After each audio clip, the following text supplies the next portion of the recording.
Hey guys, welcome back to yet another interesting video of how to guide, and in this video I am going to show you how to fix if your Snapchat notification is not popping up. So without any further ado, let's dive right into this exciting video.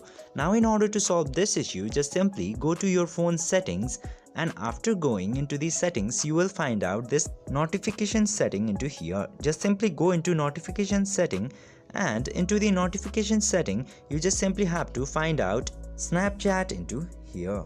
And after finding out the Snapchat, if your notifications is disabled, just simply enable this toggle for allow notifications, and after that you will get all of the notification from the Snapchat.